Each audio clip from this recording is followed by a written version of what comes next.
दोस्तों, कैसे हैं आप सभी। और आशा करता हूँ आप सभी अच्छे होंगे, कुशल मंगल से होंगे। आज मैं आपको अपने उन तमाम पहलुओं के बारे में बताने जा रहा हूँ, उन घटनाओं के बारे में बताने जा रहा हूँ जो शायद मैंने कभी आप लोगों से कहा ना हो, कभी बताया ना हो। और आज का जो सब्जेक्ट है, जो आज मैं जो आप सबसे जो बात करना चाहता हूँ कि मैं एक्टिंग फील्ड में आया कैसे। कई लोगों के मन में ये जिज्ञासाएं ज़रूर होंगी, ये प्रश्न ज़रूर होगा कि मैं एक्टिंग फील्ड में आया कैसे। उसके बारे में आप सभी को बताना चाहता हूँ। देखिए, सबसे पहले अपनी जर्नी के बारे में बताता हूँ। मेरी जर्नी जो है 11/8/85 का जन्म है मेरा, और अयोध्या जी का जन्म है मेरा। 92 में मैं दिल्ली में आया, और दिल्ली में आ कर के हालात ऐसे नहीं थे, कुछ परिस्थितियों के कारण जो है ना चाहते हुए भी मुझे जो है क्या कहते हैं कि पूजा पाठ के कार्य में संलग्न हो जाना पड़ा। और वैसे तो पुरोहिती का काम हमारे यहाँ शुरू से ही चल रहा है, तो उस टाइम पे मैं पढ़ना भी चाहता था, खेलना कूदना भी चाहता था, लेकिन ऐसे हालात थे कि मैं जो है अपने उन बचपन के उन तमाम सुखों को ना पा सका जिसका मैं शायद अधिकारी था। खैर, 92 में 7 या 8 साल का रहा हूँगा मैं जो है पूजा पाठ के कार्य में लग गया, और करीबन 15-16 सालों तक मैं करता रहा, सीखता रहा। और मेरा बचपन जो है और बच्चों से बिल्कुल अलग बीता, और बच्चों से बिल्कुल अलग हटके बीता मेरा बचपन। मैं अपने बचपन में, मुझे नहीं पता कि खेल कूद क्या होता है, और क्या स्कूल की मस्ती होती है, मुझे कुछ नहीं पता चल सका। मैं पूजा पाठ करता रहा, लेकिन कहीं न कहीं मेरे अंदर एक कलाकार जन्म ले रहा था, एक कलाकार पनप रहा था जो मैं समझ भी नहीं सकता था और जानता भी नहीं था कि मैं भी एक्टर बन सकता हूँ। तो बचपन में जब मैं करीबन 12-13 साल का हुआ, तो मैं लोगों की एक्टिंग किया करता था घर पे अकेले में, शीशे के सामने काफ़ी देर देर तक एक्टिंग किया करता था। कभी कहीं कोई नाटक देखा, कोई फिल्म देखी, रामलीला देखी, कृष्णा देखा, या कहीं कोई नाटक देखा, तो मैं अपनी एक्टिंग किया करता था। मतलब लोगों की एक्टिंग शीशे के सामने किया करता था, और फिर अपने ही घर वालों की, अपने ही रिश्तेदारों की, अपने ही दोस्तों की नकल मार मार के उनको दिखाया करता था कि, और रामलीला के स्टाइल में, कृष्णा के स्टाइल में, फिल्मों के स्टाइल में, गाने के स्टाइल में। और गाने का भी शौक़ रहा है बहुत ज़्यादा। मुकेश साहब, मन्ना डे साहब, रफ़ी साहब के गाने भी खूब गाता था। तो कहीं ना कहीं ये बात आती थी कि भाई ये कैसा संभव है कि भाई ये एक तरफ तो उस कार्य को कर रहा है और दूसरा ऐसा। खैर, तो हाँ, जब मैं 9th या 10th में आया, तो मैं जो है उस टाइम पे मैं, आप यकीन नहीं करेंगे, मैं जो है डायलॉग भर भर के आता था और मैं पास नहीं हो सका। बहुत ही दुख भरी दास्तां है मेरे पढ़ाई की। कभी पढ़ाई के बारे में जिक्र करूँगा तो मैं बहुत ही बुद्धू किस्म का लड़का था, बहुत ही दब्बू किस्म का, कि जो जहाँ बिठा दे बैठ गया, जो मिल गया खा पी लिया, जैसे रहा तैसे। ये वाला बचपन था मेरा। और दिन भर तो अपने पूजा पाठ के कार्य में, और जब टाइम मिलता था तो मैं ये काम किया करता था। और 3-3 4-4 घंटे एक्टिंग करना, यहाँ तक कि मेरे छोटे भाई, मेरे बड़े भाई, सब लोग चिढ़ते थे, यार ये कर क्या रहा है, ये कौन सी पागलपंथी कर रहा है ये। कभी मैं किसी का रोल करने लग जाऊँ, कभी मैं किसी, एक बार मैंने अंधे का रोल किया, जा कर के गटर में गिर गया और मुझे बहुत चोट आई, बहुत दिक्कत हुई। एक बार कभी लेडीज़ का भी रोल किया करता था, कभी कुंभकर्ण का, रावण का, हनुमान जी का, ताड़का का, केवट का, और कभी कोई फिल्मी गब्बर सिंह का, कभी कुछ सीरियल का, या कभी मतलब कुछ ना कुछ एक्टिंग में किया करता था। तो मुझे बहुत अच्छा लगता था। एक बार तुक्के से क्या हुआ, अब मैं आपको बताना चाहूँगा कि एक्टिंग का बीज मुझ में कैसे पड़ा, कि एक्टिंग के बारे में विचार कैसे आया कि मैं अपने अपने लाइन को जो है, अपने आप को मैं एक एक्टर के तौर पर मैं मतलब कि जाना जाऊँ, ऐसा मैं कब सोचने लग गया। आ, मुझे याद है अच्छी तरीके से 94 या 95 में राजेश खन्ना जी आए थे हमारे यहीं पास में ही पीतमपुरा में आए हुए थे। तो मैं उनकी फिल्म देख रहा था दूरदर्शन पर, और उनकी फिल्म देख रहा था तैसे ही वो अचानक आ गए। और जब देखा तो देख करके मैं बड़ा हैरान हुआ। 3-4 गाड़ियाँ आगे पीछे, 7-8 सिक्योरिटी गार्ड, और बड़ा वो, और मैंने कहा ये वही राजेश खन्ना जी जो स्क्रीन पर आ रहे हैं कि ये है। मुझे अपनी आंखों पर भरोसा नहीं हुआ, मुझे लगा मैं कहीं ख्वाब तो नहीं देख रहा हूँ। तो वो जो एक्टिंग का बीज है ना, वो मेरे मन में उसी टाइम पे रच बस गया, और मैंने ये सोच लिया कि मैं एक्टर बनूंगा। लेकिन मैंने ये बात किसी को बताई नहीं, ना मैंने अपनी बात किसी से साझा की मैं एक्टर बनना चाहता हूँ। लेकिन राजेश खन्ना जी को देखने के बाद में मेरे मन में कहीं ना कहीं वो स्टारडम जन्म ले चुका था, वो स्टार जन्म ले चुका था। तो मैं फिर उसके बाद में मतलब जैसे बताया मैंने आपको, कभी किसी की नकल करता, घर पे 3-3 4-4 घंटे खूब एक्टिंग किया करता, शीशे के सामने एक्टिंग करता। और मुझे याद है पहली बार एक्टिंग की वाहवाही मुझे किसने दी, एक्टिंग की तारीफ़ किसने की, मेरी माँ ने। मुझे बहुत अच्छी लगती हैं वो, नेचर की बहुत अच्छी हैं स्वभाव की। तो उन्होंने मेरा बहुत साथ दिया एक्टिंग फील्ड के लिए। तो मैं शीशे के सामने एक्टिंग किया करता था, वो छिप छिप करके मेरी एक्टिंग देखा करती थी, ये कर क्या रहा है, कैसे रोल कर रहा है, किस तरीके से कर रहा है। और फिर मैंने एक दिन कहा कि मैं एक्टर बनना चाहता हूँ। सबने कहा पागल हो गया, अपना जो खानदानी पेशा है जो पुरोहिती का, पूजा पाठ का, उसको छोड़ के तुम एक्टर बनोगे। मैंने कहा मैं बनूंगा। फिर दोस्तों क्या हुआ, सन 2011 के आसपास की बात होगी। 2011 नहीं, सन 2001 की बात होगी। मुझे याद है मैं 12th का एग्ज़ाम दे रहा था ओपन से। तो क्या हुआ, उसी टाइम पे हमारे कोई मित्र हैं, उन्होंने कहा कि पंडित जी आपका लड़का जो है बड़ा हट्टा कट्टा है, नौजवान है, स्मार्ट है, इसको मैं जो है पुलिस में लगवा देता हूँ। तो उन्होंने कहा कि बेटा आप क्या पुलिस में भर्ती होना चाहते हो। मैंने कहा मैं पुलिस में भर्ती नहीं होना चाहता हूँ।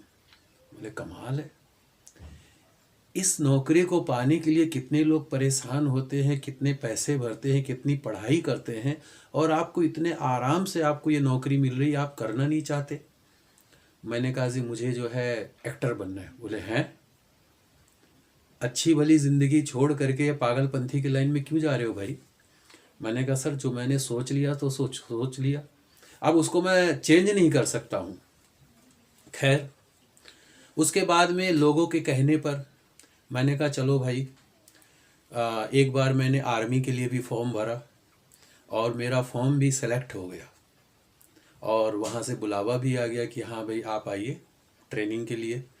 सब कुछ क्लियर हो चुका था, लेकिन फिर भी मैंने कहा कि मैं आर्मी ज्वाइन नहीं करूँगा, क्योंकि एक तरफ मेरे मन में ये बात चल रही थी लोगों का कहना मानूं, एक तरफ मेरे मन में ये बात चल रही थी अपने दिल की सुनूं। मैं करूं तो क्या करूं आखिर, बड़ा परेशान हुआ। फिर मेरे दिल ने कहा कि तू वो कर जो तेरा दिल कहता है। मैंने कहा ठीक है। तो मैंने जो है मैं वहाँ पर गया नहीं आर्मी के लिए ट्रेनिंग के लिए, और जो पुलिस की जॉब की बात हो रही थी वो भी मैंने ज्वाइन नहीं किया, जबकि मुझे एक भी रुपया नहीं देना था, मुझे कुछ भी नहीं करना था, क्योंकि वो जो है बहुत ही अच्छे अधिकारी रैंक पर थे। और मुझ में पता नहीं उन्होंने क्या देखा कि उन्होंने कहा कि पंडित जी हम आपके बेटे को सीधे पुलिस में भर्ती करवा देंगे, आपको कुछ नहीं परेशान होने की कोई ज़रूरत नहीं, कोई भाग दौड़ करने की ज़रूरत नहीं। खैर मैंने उनकी बात नहीं मानी। करीबन वो घर पर 2-2.5 महीने तक सुबह शाम 2-2 3-3 घंटे आते, मुझे समझाते बेटा पुलिस में भर्ती हो जाएगा, तुझे मकान भी मिलेगा, गाड़ी भी मिलेगी, अच्छी जॉब होगी, सब कुछ अच्छा होगा। तो मैं उनको पता है क्या बोलता था, मैं कह रहा था आप मुझे क्या समझा रहे हो, देखना एक दिन मैं इतना बड़ा स्टार बनूंगा ना कि मेरे आगे पीछे 5-6 गाड़ियाँ होंगी, 7-8 मेरे सिक्योरिटी गार्ड होंगे, मैं ये इसलिए कहता था क्योंकि मैंने राजेश खन्ना जी का स्टारडम देखा था, तो मुझे वही लग रहा था कि मैं भी इनके जैसा बनूंगा। खैर, मैंने जो है लोगों की बातें नहीं मानी, लोगों की परवाह नहीं की, और मैं जो है एक्टिंग में मैंने दाखिला ले लिया। इसकी भी बहुत दर्द भरी दास्तान है दोस्तों।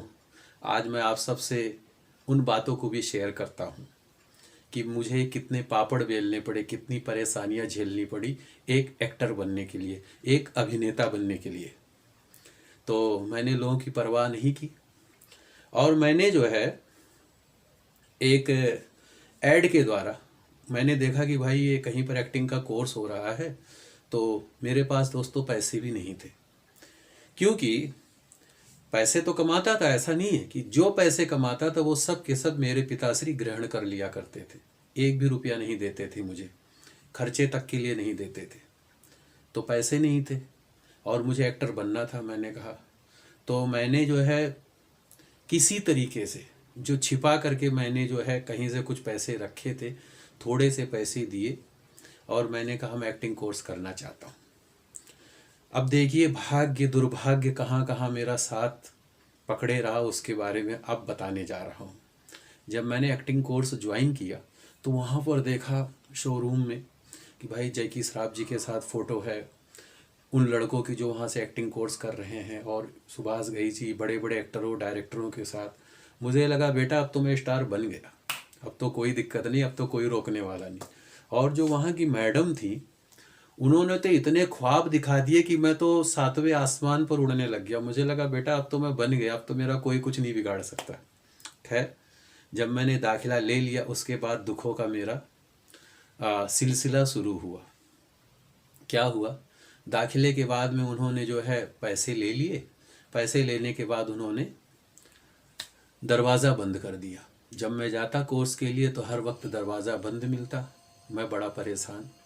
और लास्ट में पता चला कि वो जो है ठगने वाली कंपनी थी, जो एक्टिंग के नाम पर लोगों को पैसे ले करके फिर जो है गुमराह करती थी। खैर, किसी तरीके से मैंने वो भी दिन बिताए। फिर एक ऐड मैंने देखा मैगज़ीन में कि बॉम्बे में एक डायरेक्टर साहब हैं श्री सूरज कुमार शर्मा जी, उन्होंने ऐड दे रखा था कि आप सीधा फिल्मों में दाखिला लें। मुझे लगा यार अब तो मैं हो गया। तो मैं जो है बॉम्बे के लिए मैंने कहा कि भाई पैसे चाहिए मुझे। पैसे नहीं थे। वो ऐसा दौर था दोस्तों कि मेरी जेब में उस वक्त एक भी रुपया नहीं था, और मेरे दिलो दिमाग में ऐसा भूत सवार था कि मुझे एक्टर बनना है, चाहे जैसे भी बनना है। मैंने जो है किसी की परवाह न करते हुए वो जो लेटर आया था उस लेटर के द्वारा मैंने फ़ोन किया, और फ़ोन के द्वारा मैंने कहा कि मैं आ रहा हूँ। उन्होंने पैसे की डिमांड रखी थी, मेरे ख्याल उस टाइम पे शायद 5,000 रुपये मेरे से मांगे, पर मेरी जेब में एक भी रुपया नहीं था। अब आप सोच सकते हैं, लेकिन दिल दिमाग में भूत सवार था कि मुझे एक्टर बनना है, और मैं बगैर टिकट बॉम्बे पहुंच गया। ये भी बहुत दर्द भरी दास्तां है, कभी आपको इसके बारे में भी बताऊंगा। बॉम्बे पहुंच गया मैं। अब जब मैं बॉम्बे वाली ट्रेन में बैठा तो सबसे पहले मुझे ये नहीं पता था कि भाई कौन सी ट्रेन पकड़नी होती है, कहाँ से ट्रेन पकड़नी होती, कौन सी ट्रेन जाती है। तो मैं जो है किसी से पूछा, मैंने कहा यार बॉम्बे की ट्रेन कहाँ से जाती है। बोले नई दिल्ली स्टेशन से। मैंने कहा वाह क्या बात है, अच्छा जी नई दिल्ली पहुँच गया। अब मैंने किसी से पूछ लिया, कुली से, दिमाग लगाता रहा कि मुझे करना कैसा है। पैसे थे नहीं, बिल्कुल नहीं थे दोस्तों पैसे। तो मैं कहा करना क्या है मुझे। तो मैंने जो है किसी ने बोला जी ये वाली ट्रेन बॉम्बे जा रही है। बैठ गया जाके, बगैर टिकट, कुछ भी नहीं है जेब में, और फटीचर हालत में बैठ गया ट्रेन पे। अब ट्रेन में बैठ तो गया, जनरल बोगी में जाके बैठा। तो वहाँ पर कुछ सवारी आपस में बातें कर रहे थे, मैं चुपचाप एक कोने में बैठा हुआ था। तो अचानक किसी की निगाह मेरे ऊपर पड़ी और बोला कि भाई कहाँ जा रहे हो आप। मैंने कहा जी वो बम्बई जा रहा हूँ। बोले बम्बई। बोले बम्बई क्या। मैंने कहा बम्बई। अरे बोले बम्बई नहीं मुंबई बोलते, मुंबई। तो मैंने कहा ओहो अच्छा अच्छा अच्छा अच्छा अच्छा मुंबई बोलते हैं, अच्छा अच्छा अच्छा जी मुंबई, ठीक है। फिर बोला उन्होंने जाना कहाँ है भाई आपको। मैं सोच में पड़ गया, मैंने कहा यार जाऊँगा कहाँ, कुछ पता तो है ही नहीं, जेब में कुछ है ही नहीं। खैर आपस में कुछ दूसरी सवारी 2-4 सीट के आगे बांद्रा बांद्रा कुछ कह रही थी। तो मैंने कहा जी बांदा जाना है। बोले अरे बांदा, बोले तो बांदा तो झांसी में है। मैंने कहा नहीं वो बांदा। बोले ओ बांद्रा जाना है, बांद्रा। मैंने कहा हाँ जी हाँ जी हाँ जी बांद्रा जाना है। बोले अच्छा अच्छा। जो बोले बेटा बांद्रा बोलते, बांद्रा बांदा नहीं बोलते। मैंने कहा जी ठीक है ठीक, बांद्रा जाना है। बैठ गया जी, भूखा प्यासा, कुछ भी नहीं था पेट में, हालात ऐसे थे। किसी तरीके से जी बॉम्बे पहुंच गया। अब बॉम्बे पहुंच तो गया वहां पर। अब बांद्रा स्टेशन पर जब पहुंचा, मैंने कहा अब क्या करूं, कहाँ जाऊं, किसी को जानता नहीं हूं, किसी को पहचानता नहीं हूं। तो उसी डब्बे के एक डब्बे के आगे एक जो है हमारे कोई शायद नेताजी थे, वो ट्रेवल्स कर रहे थे। तो वो उतरे तो मैंने देखा उनके साथ काफ़ी भीड़ थी। मैंने कहा हो गया काम। मैं गया उनकी रैली में जा कर के मैं भी नारा लगाने लग गया। मैंने कहा बेटा रोटी पानी का तो जुगाड़ हो जाएगा किसी तरीके से। लेकिन बाद में पता चला वो तो जी सीधे गाड़ी पे बैठ गए, और उनके जो अंग रक्षक थे, जो मतलब सब लोग, वो सब गाड़ी में बैठ के गए। मैंने कहा कहाँ, भटकता रहा। एड्रेस तो आ गया था खैर। तो मैं पहुंचा और मैं सुबह सुबह पहुंच गया। अब जब मैं पहुंच गया तो मैंने डायरेक्टर साहब को मैंने लेटर दिखाया। मैंने कहा सर आपने मेरे को लेटर भेजा था कि आप मुझे फिल्मों में ले रहे हैं और फिल्मों में सीधा दाखिला ले रहे हैं, मतलब दाखिला दे रहे हैं मेरे को। तब उन्होंने मुझे जो है ऊपर से नीचे तक बड़े गौर से 2-3 बार देखा, कुछ इस तरीके से। फिर बोला पैसे लाए हो? मैंने कहा सर पैसे तो नहीं है। बोले हैं पैसे नहीं है? मैंने कहा सर वाकई में पैसे नहीं है, वो मैंने घर पे मांगा था मुझे मिला नहीं, दोस्त मित्रों से मांगा था किसी ने मुझे दिया नहीं, तो मैं ऐसे आ गया। बोले भाग जाओ यहाँ से, निकलो यहाँ से। मैंने कहा सर ऐसे क्यों कह रहे हैं, मैं आपने कहा था। तो मैंने कहा सर आप मुझे कोई काम वाम दे दीजिए मैं कर लूँगा, लेकिन बोले चलो निकलो यहाँ से। खैर उन्होंने भगा दिया। फिर मैंने कहा अब करूँ तो क्या करूँ, और इतना बड़ा बैग भर करके गया था। मैंने कहा वहीं पे रुकना है, वहीं पर सब काम करना है। फिर उसके कुछ ही दूरी पर जुहू था, समुंदर। मैं देखा, समुंदर का नज़ारा देखा पहली बार, मुझे बड़ा अच्छा लगा। इतनी बड़ी बड़ी लहरें और चारों तरफ पानी ही पानी। लोगों को देखा भाई सब रनिंग कर रहे हैं, दौड़ लगा रहे हैं, नारियल का पानी पी रहे हैं। मैं ललचा रहा हूँ। मैंने कहा यार मुझे भूख लगी यार, कोई मेरे को भी पूछ लेता।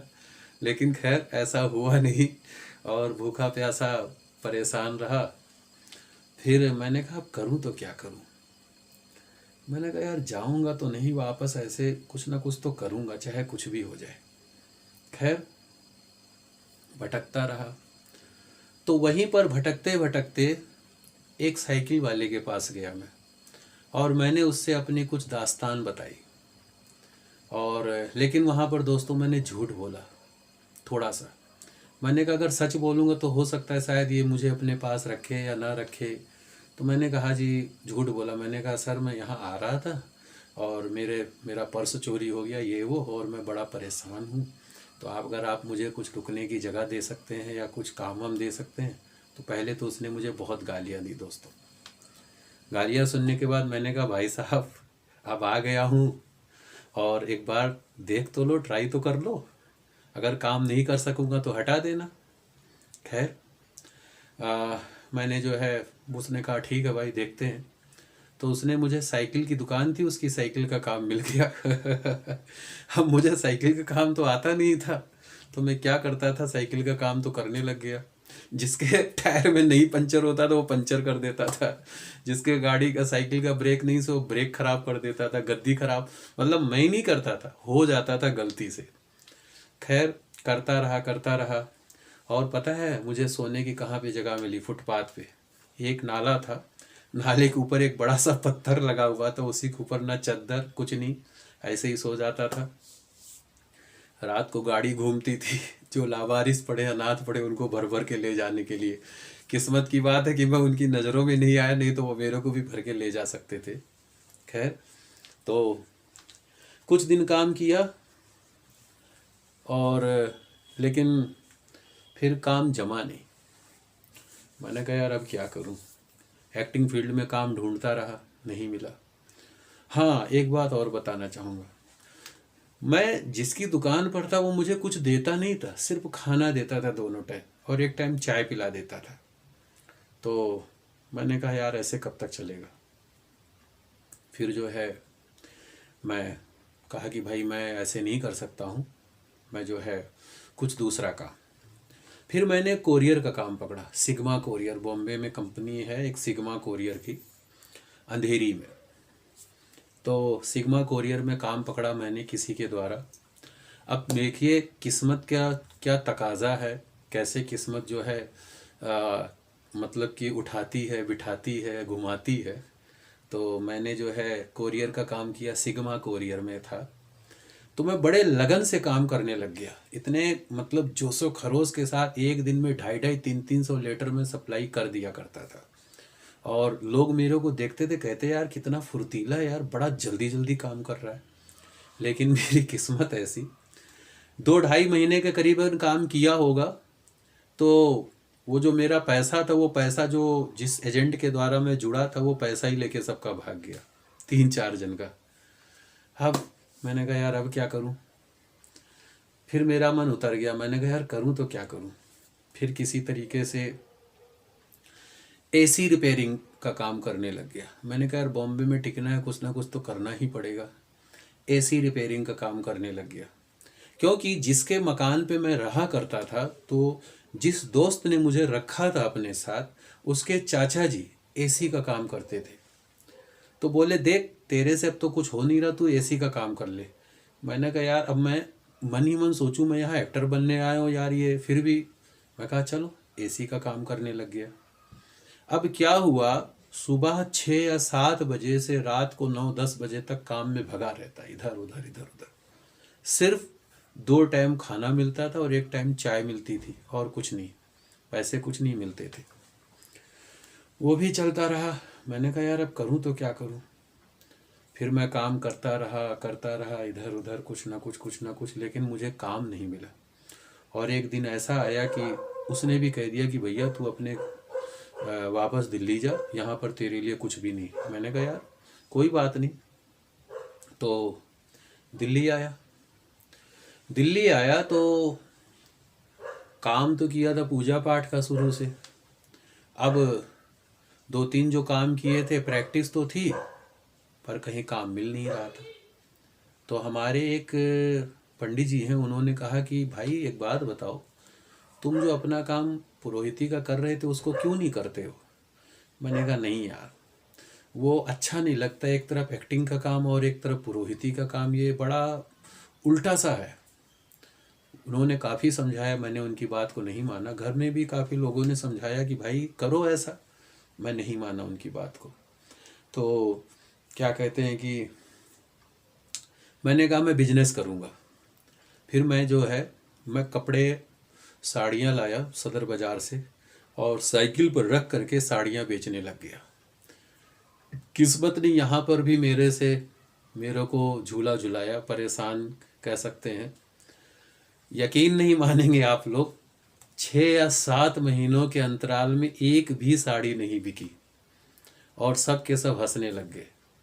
तो कहीं ना कहीं भगवान जी मेरे को देखते थे, मैं भगवान जी को देखता था, तो ऐसा लगता था जैसे वो मेरे से पर्दे की ओट में मुस्कुराते हुए कह रहे क्यों बेटा, भाग ले जितना भागना है, आएगा तो तू मेरे पास ही।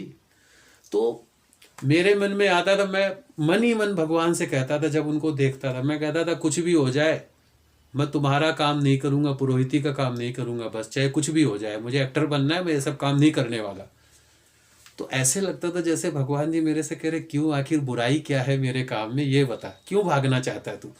तो मैं आप लोगों को अपनी बात शेयर करना चाहता हूँ। मैं भगवान को यार बोलता हूँ, दोस्त बोलता हूँ उनको, क्योंकि मेरा दोस्त कोई हुआ नहीं भगवान के अलावा। तो मैं कहता था भगवान, अरे नहीं यार तुम यार वो तुम्हारे वो दान पुण्य का लेके आते ना यार, ये सब मुझे अच्छा नहीं लगता, मैं ये सब नहीं अच्छा लगता, मैं एक्टर बनूंगा क्या है। तो भगवान कहते थे ठीक है बेटा तू भाग। खैर, तो जैसे मैंने कहा कि 6 या 7 महीने के करीबन हो गया, मेरी एक भी साड़ी नहीं बिकी। घूमता रहता था साड़ी ले लो साड़ी ले लो, एक भी साड़ी नहीं बिकी, दिखा दिखा के परेशान हो गया। मैंने कहा यार अब क्या करूं। फिर मैंने जो है आर्टिफिशियल का काम किया। आर्टिफिशियल यानी कि जो लेडीज़ के जो टप्स होते हैं, मंगलसूत्र होता है, जो क्या बोलते हैं उसको, ज्वेलरी को, वो काम स्टार्ट किया। मैंने कहा यार कुछ भी हो जाए, पूजा पाठ का काम नहीं करूँगा, अपना कोई बिजनेस करूँगा तभी सही, नहीं तो लोग क्या कहेंगे कि यार ये दो दो, मतलब एक तरफ एक्टिंग एक तरफ पूजा पाठ, क्या है ये। तो आर्टिफिशियल का काम किया। किस्मत ने वहाँ पर भी मेरे से जो है, मेरे को चलाना जारी रखा, मुझे जो है परेशान करता रहा। करीबन साल भर के करीबन मैंने काम किया होगा आर्टिफिशियल का। मेरा एक भी ना मंगलसूत्र बिका, ना टप्स बिके, ना कोई हार बिका। और मैंने कहा यार ये हो क्या रहा है यार, समझ नहीं आ रहा है। तब भी ऐसे लगता था कि भगवान पर्दे की ओर से मुस्कुराते हुए कह रहे क्यों, और बता। मैं कहा नहीं यार तुम कुछ भी कह लो यार, मुझे तुम्हारा काम नहीं करना। मतलब क्यों यार, मेरे से प्रॉब्लम क्या है आखिर, क्यों ऐसा क्यों सोच रहा है तू। खैर मैंने जिद पकड़ी थी कि कुछ भी हो जाए पूजा पाठ का काम नहीं करूँगा, चाहे कुछ भी हो जाए, क्योंकि लोग क्या कहेंगे, ऐसा मन में आता था। बाद में मैंने, मेरे जो डायरेक्टर साहब हैं, मतलब कि किसी के द्वारा मैं जुड़ा, तो वो बोले भाई एक काम करो, तुमने जो है 12वीं तक पढ़ाई कर रखी है, कंप्यूटर का कोर्स कर लो, उसके बाद में नौकरी अच्छी मिल जाती है, एक भविष्य अच्छा होगा तुम्हारा। मैंने कहा यार ये ठीक है। खैर मैंने कंप्यूटर कोर्स ज्वाइन कर लिया। कंप्यूटर कोर्स ज्वाइन किया, 6 महीने के कोर्स में मुझे कुछ भी पल्ले नहीं पड़ा, क्योंकि मैंने जैसे बताया आपको, मैं बुद्धू किस्म का था शुरू से, मंद बुद्धि का कह सकते हैं। मुझे ज़्यादा पढ़ाई लिखाई, इंग्लिश और गणित मैथ से, मेरे को पता नहीं कि वो क्रिकेट से, इन सब चीज़ों से मैं बहुत दूर भागता हूँ, मुझे नहीं समझ में आता ये सब। खैर उनके कहने से मैंने कंप्यूटर कोर्स कर लिया। 6 महीने का किया, फिर 3 साल का अलग से किया, कुछ पैसे बचा बचा के, जैसे कहीं से कहीं कुछ जैसे हो जाता था, तो फिर जॉब मिल गई कंप्यूटर कोर्स में। हाँ, कंप्यूटर टीचर की जॉब मिल गई। अब मैं बड़ा खुश हो गया। मैंने कहा अब बताओ। तो मैं भगवान को कनखियों से देखता था, मैं कहता था क्यों, तुम हार गए ना, मैं जीत गया। मैं कहता था ना मैं तुम्हारा वाला काम नहीं करूँगा, देख लो। तो भगवान मुस्कुरा के कहते थे आएगा बेटा, तू आएगा, चिंता मत कर, आएगा, तू मेरे पास ही आएगा। खैर मैं मैं जो है कंप्यूटर टीचर बन गया, बड़े लगन से कंप्यूटर सिखाने लग गया। अब क्या हुआ, वहाँ पर भी किस्मत ने मेरा साथ नहीं छोड़ा। ऐसे लग रहा था जैसे वो मेरे से क्या बदला ले रही है, मुझे कुछ पता नहीं चल रहा था। खैर मुझे जो है वहाँ पर मैं पढ़ाने लग गया बच्चों को, बच्चे भी बड़े अच्छे तरीके से पढ़ने लग गए, मुझे भी बड़ी खुशी होने लग गई। कंप्यूटर में मैं दोस्तों क्या पढ़ाता था, मैं आज आपको बताने जा रहा हूँ। कंप्यूटर में मैं पढ़ाता था MS Word, flex, Photoshop, PageMaker, ऐसे, मतलब मुझे याद नहीं, मतलब इन सब चीज़ों को मैं पढ़ाता था जहाँ तक मुझे याद आ रहा है। और बड़ा अच्छा लगता था यार, कंप्यूटर टीचर बन गया।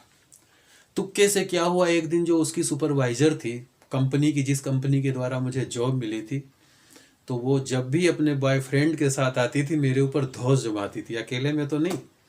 मैं कहता था यार ये जब अकेले में आती तब तो उतना बोलती नहीं, जब अपने बॉयफ्रेंड के साथ आती तब मेरे को इतना बोलती क्यों। कहना नहीं चाहिए भाई, ऋतु नाम था उसका, भाई कोई बुरा मत मानना। तो एक दिन आई अपनी बॉयफ्रेंड के साथ और बोली क्या करवा रहे हो। मैंने कहा जी बच्चों को ये सिखा रहा हूँ। वहीं पर मेरे को बोलना स्टार्ट, तुम कैसे करते हो, ये है वो है, ऐसा है वैसा है। काफ़ी गाली भी देने लग गई दोस्तों। अब मुझे इतना गुस्सा है, मैंने कहा यार मैं इतनी दिल से, इतनी मेहनत से मैं पढ़ा रहा हूँ और ये आकर के कोई ना कोई कमी निकाल रही है। और फिर होता है ना जब किसी के सामने बेइज्जती होती है, और ख़ास करके उन बच्चों के सामने जिन बच्चों को आप पढ़ा रहे हो, जो बच्चे आपके साथ बिल्कुल मिल गए हों, घुल मिल गए हों, उनके साथ, उनके सामने बेइज्जती। खैर मुझे बहुत गुस्सा आया और मैंने जो है वहीं पर जो है चाबी, जो है बड़ी वाली चाबी थी, वो चाबी पटकी। इतना बड़ा रजिस्टर था दोस्तों, शायद इतना बड़ा, बड़ा वाला जो ऑफिस का रजिस्टर, मैंने यूं फाड़ा, 5-6 रजिस्टर फाड़ करके उसके मुंह पे मारा। मैंने कहा तुम और तुम्हारी जॉब भाड़ में जाए, मैं कुछ नहीं करने वाला, भाग, बोल करके आ गया। कहते रहे अरे रुक जाओ कोई बात नहीं। मैंने कहा नहीं, तमीज़ नहीं है तुम्हें बात करने की लोगों से। ऐसा कह के बाद में उसका फ़ोन आया, सॉरी। मैंने जो है कंपनी का जो हेड था, मैंने उसको बोला, मैंने कहा आपको देख के रखना चाहिए किसको नौकरी पे रखना, किसको नौकरी पे नहीं रखना है। खैर काफ़ी सुनाया, सुना करके आ गया। मेरे मन में एक बात का दुख भी रहा कि यार मैंने इतनी अच्छी जॉब क्यों छोड़ी, और एक मन में ये भी तसल्ली रही कि यार वो आए दिन डांटती रहती थी, गाली देती रहती थी। मैंने कहा चलो यार इससे छुटकारा तो मिला। खैर अब आते हैं पॉइंट के ऊपर।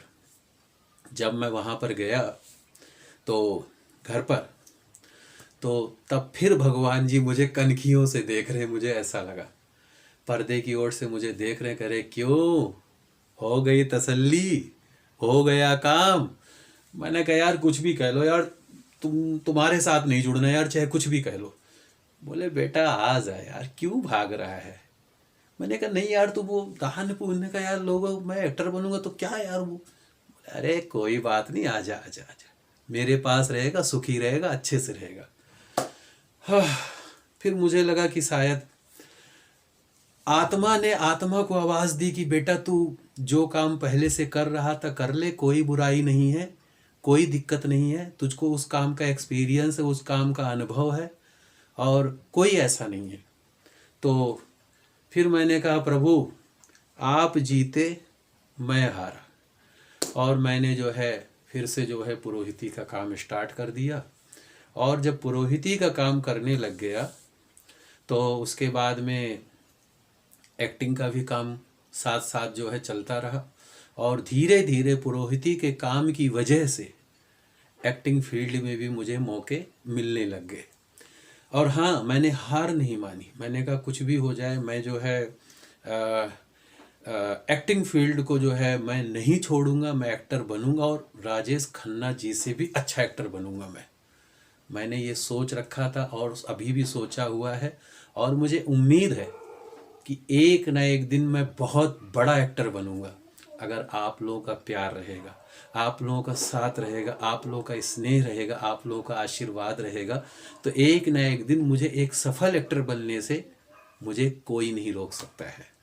तो ये थी दोस्तों मेरी ज़िंदगी की एक अधूरी कहानी, जो मैं आप लोगों से इन बातों को साझा करना चाहता था। अब शायद आप लोगों को ये जवाब जरूर मिल गया होगा कि भाई आप एक तरफ पुरोहिती का काम कर रहे हैं, एक तरफ आप एक्टर हैं, ये समझ नहीं आ रहा है। तो अगर आप लोग मेरी वीडियो अच्छे से देखेंगे, ध्यान से देखेंगे, तो आपको मेरे जीवन के इन सिद्धांतों के बारे में पता चल जाएगा, इस राज के बारे में पता चल जाएगा। और मैंने अपनी ज़िंदगी से कभी हार ना मानने का फैसला किया। मैंने कहा प्रभु, मैं भगवान जी से, जैसे मैंने कहा दोस्तों, उनको मैं यार बोलता हूँ, दोस्त बोलता हूँ। मैंने कहा देख यार, तूने अपने काम में तो लगा दिया, लेकिन देख मेरे को एक्टिंग से मेरा मुंह मत मोड़ने दियो, नहीं तो मैं तुझसे नाराज हो जाऊंगा। बोले अरे नहीं यार, तू इतना परेशान क्यों हो रहा है, तू मेरे साथ रह, मैं तेरे साथ रहूंगा।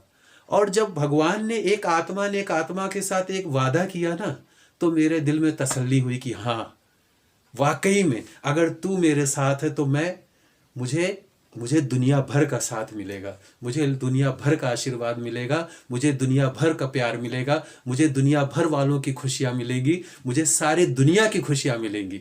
और यही सोच करके दोस्तों आज मैं एक्टिंग की लाइफ को भी इंजॉय कर रहा हूँ, और पूरा पूजा पाठ के भी लाइफ को इंजॉय कर रहा हूँ। अब आप लोग तो समझ गए होंगे ना कि भाई दो नावों में पैर क्यों रखा हुआ है, किस तरीके से है। क्योंकि मैं शुरू से ही दोस्तों मेरा एक ही लक्ष्य रहा है, एक ही उद्देश्य रहा है कि मैं एक सफल एक्टर बनूं, एक अच्छा एक्टर बनूं, एक नामी गिरामी एक्टर बनूं। और दोस्तों जैसे कि भगवान ने मेरे से कहा है, मैंने भगवान से कहा है, हम दोनों का एक दूसरे के साथ वादा है कि उन्होंने कहा तू मेरे साथ रह, मैं तेरा साथ कभी नहीं छोड़ूंगा। तो मैंने भी कहा मैं आपके साथ हूँ, लेकिन मुझे आप मंजिल तक जरूर पहुँचा देना।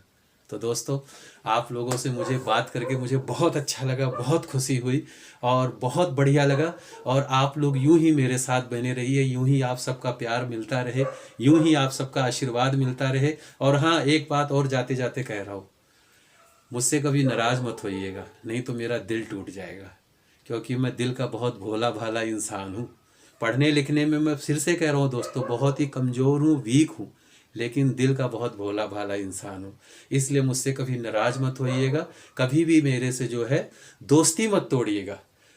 अपनी दोस्ती मेरे साथ जरूर बरकरार रखिएगा, क्योंकि आपकी दोस्ती, आपका प्यार, आपका स्नेह मुझे बहुत कुछ कहने को, बहुत कुछ करने को जो है आगे बढ़ने को कहता है कि तू हार मत मान, लगा रह, एक दिन तेरी जीत जरूर होगी। और एक शायरी के साथ मैं जो है अपनी बात को ख़त्म करता हूँ कि ना पूछो कि मेरी मंजिल किधर है, ना पूछो कि मेरी मंजिल किधर है, अभी तो सफ़र का इरादा किया है, ना हारूंगा हौसला उम्र भर, किसी से नहीं, खुद से वादा किया है, खुद से वादा किया है। तो थैंक यू दोस्तों, बहुत बहुत धन्यवाद, नमस्कार।